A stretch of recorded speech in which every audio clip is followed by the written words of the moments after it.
مولانا سردار احمد صاحب رحمتullah علیہ کے پاس ایک بوڑھی اماں اپنا بیٹا چھوڑ گئی. تو حضرت صاحب نے کوئی 2 4 5 مہینے رکھا تو بعد میں اس کی اماں کو بلا کے کہا کہ بھائی تو بیوہ ہے، بیٹا تیرا یتیم ہے، میں نہیں چاہتا کہ اس کا وقت ضائع ہو. یہ پڑھنے والا کوئی نہیں، سارے نہیں بھائی پڑھنے والے ہوتے.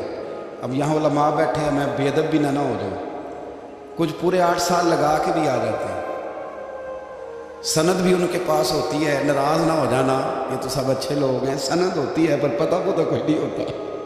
یہ اعلیٰ حضرت نے کیا بات. سند ہوتی ہے، پوری ڈگری ہوتی ہے، اس پہ کئی لوگوں کے سائن بھی ہوتے. بہت سارے طالب علم ایسے ہوتے ہیں جو مدارس میں کہتے ہیں میں فاضل فلاں ہوں، لیکن کوئی شے پاس تو مولانا سردار احمد صاحب محدث اعظم پاکستان رحمتullah علیہ اس بوڑھی کو کہنے لگے تیرا بیٹا کند دینا ہے، پڑھنا پڑھانا اس نے کچھ بھی نہیں. تو یتیم بچہ ہے، کل کو تو کہے گی کہ میرے بیٹے نے وقت ضائع کیا تو واپس لے جا. بوڑھی اماں رونے لگ گئی، کہنے لگی میں پڑھانے تو نہیں لائی تھی، میں تو آپ کو رب کا ولی سمجھتی ہوں، میں تو نوکری کرانے لائی تھی. نوکری. حضرت انس بن مالک کہتے ہیں میری اماں بھی حضور کی بارگاہ میں دے گئی تھی. حضور کی بارگاہ میں یہ نہیں کہا تھا کہ یا رسول اللہ پڑھا دیں، ہاں میں ذمہ داری سے بات کر رہا ہوں. یہ نہیں کہا تھا حضور مجاہد بنا دیں.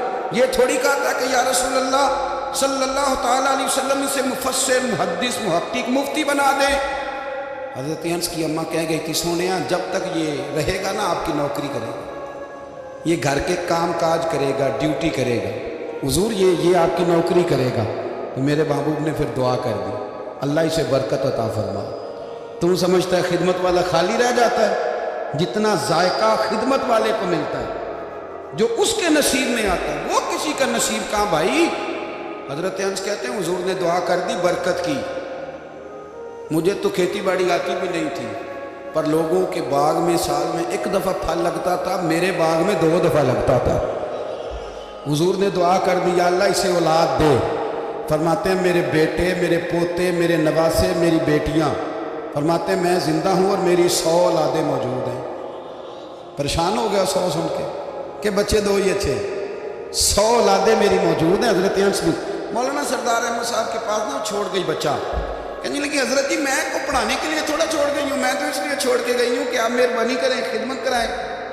تو حضرت جی کہنے لگے کوئی ایسا کام ہی نہیں، خدمت والا کیا کراؤں. کہنے لگی پٹھے پوا لیا کرو. جی ہوں لڑ پہ دینے کہنے نہیں بچے کام کر دیں مدرسے میں. حالانکہ اب کہاں بچے کام کرتے ہیں، اب تو گزر گیا دور، اب تو بچے کام کراتے ہیں. اب بچے بھی ناراض ہو رہے ہیں، گھور گھور کے دیکھ رہے ہیں. صحیح پہ رہا ہوں آپ کو، بچے کام کراتے ہیں، بچے کہاں کام کرتے ہیں. کہنے لگے یہ چارہ ڈالے کرے گا آپ کی بھینسوں کو. تو حضرت نے اس کو کہا کہ بی بی چارہ میری بھینسوں کو ڈالنے کے لیے میں نے بندہ رکھا ہوا ہے، تو جا لے جا. کہنے لگی ہاتھ باندھ کے حضور مہربانی کریں رکھ لیں چارہ ڈالنا. اور پتر توجہ سے چارہ ڈالنا حضرت کی بھینسوں کو. رونے لگی. حضرت نے رکھ لیا، مہینے کا خرچہ بھی دیتے. شام کو نا وہ سارا دن کام کرتا، شام کو آ کے پیروں میں بھی بیٹھ جاتا. حضرت جی لائیں تیل تھوڑا سا، پیر نہ دبا دوں. 8 سال ساتھ والے پڑھتے رہے، یہ بیچارہ نوکری کرتا رہا. میرا روپ بھی نہیں تے میرا رنگ بھی نہیں، اور مینو یار منان دا ٹنگ بھی نہیں. کبھی کبھی نا حضرت بلال حبشی فارغ ہوتے نا تو نبی پاک کی بارگاہ میں عرض کرتے حضور کوئی کام تو نہیں، سارے ہو گئے، حضور جاؤں ذرا. چلے جاتے. ایک دن سلمان فارسی کہنے لگے یا رسول اللہ یہ بلال کہاں جاتا ہے؟ فرمایا جا دیکھ کے تو آ. حضرت سلمان واپس آئے تو آ کے رونے لگے. کہنے لگے سونیا جب یہاں سے جاتا ہے نا تو جا کے سیدہ فاطمہ کی چکی پیسنی شروع کر دے. بی بی صاحبہ کے کام کرنے لگتا ہے. گھر میں جا کے اسنین کی ڈیوٹی کرتا ہے، وہاں بھی کام یہاں بھی کام. وہ چارہ ڈالتا رہا، نے چارہ ڈالا. حضرت محدث اعظم کی بھینسوں کو دستار فضیلت کا وقت آ گیا. سارے پگڑیاں سجا کے آ گئے، آج دستار ہوگی. یہ نہ پیچھے ہو کے بیٹھ گیا چونکہ پڑھا ہی نہیں تھا. تو دستار کا ہے کہ دستار تو اس کی جو پڑھے، ہم نے تو پڑھا ہی نہیں. ہم نے تو یار پڑھا، گھر پڑھا، ڈیوٹی کری.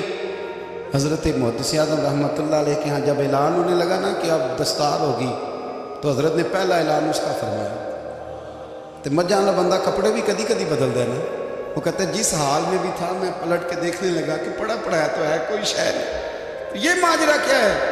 پیچھے سے اٹھ کے آئے تو کہتے ہیں باقیوں کی دستار کسی عالم نے کی، کسی صوفی نے کی، لیکن یہ بھینسوں کو چارہ ڈالنے والا جب آیا تو محدث اعظم نے فرمایا پگڑی کے بال کو کوئی ہاتھ نہ لگائے، یہ ساری دستار میں نے کرنی ہے۔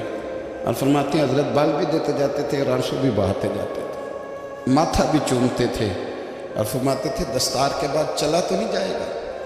یار مجھے تو عبادت بھی نہیں رہ گئی، مجھے تو چابیوں کو بھی نہیں پتا کون سی کہاں رہتی ہے، جائے گا تو نہیں تو رو پڑا، کہنے لگا سوڑیا جائے تو وہ جس کے پلے کوئی شے ہو، آتا جاتا تو ہے کچھ نہیں، مجھے کس نے رکھنا ہے، میں نے کہاں جانا ہے، ادھر کہاں تو ادھر ہی رہوں گا۔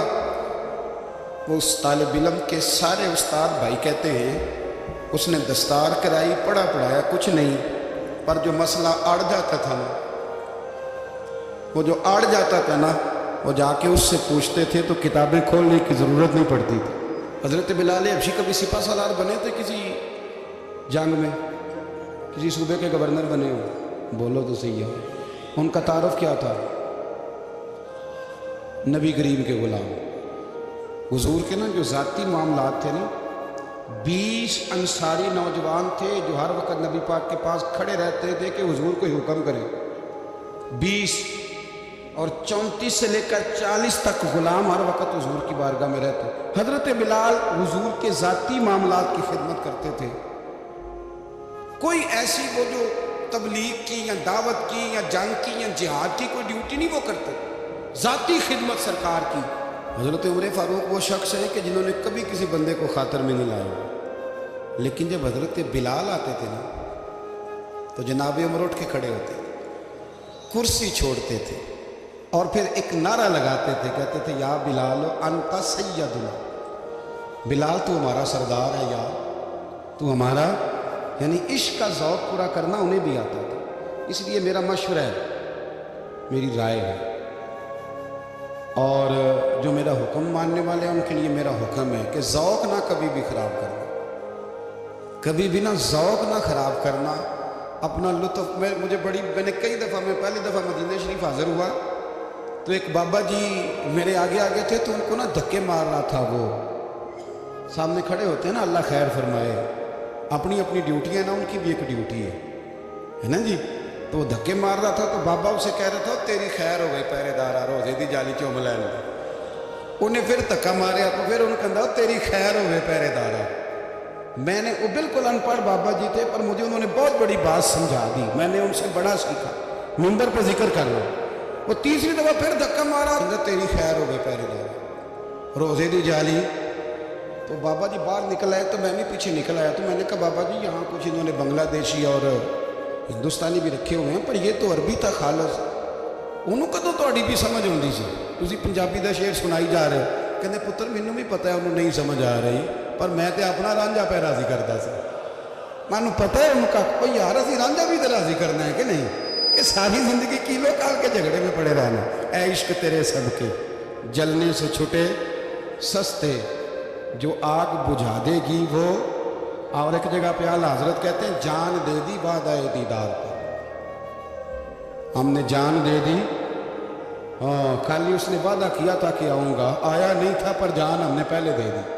تو اس لیے نا ذوق، شوق، پیار، وارفتگی، محبت اساتذہ کے لیے، بزرگوں کے لیے، علماء کے لیے، مشائخ کے لیے، بڑوں کے لیے، نہ ذوق نہ کبھی خراب ہونے پائے، اللہ آپ کو سلامت رکھے۔ اور کچھ دعائیں میں نے دے دی ہیں، کچھ اللہ جانتا ہے میرے دل میں ہیں، وہ میں دیتا رہتا ہوں۔ اللہ آپ کو ہمیشہ شاد و آباد فرمائے۔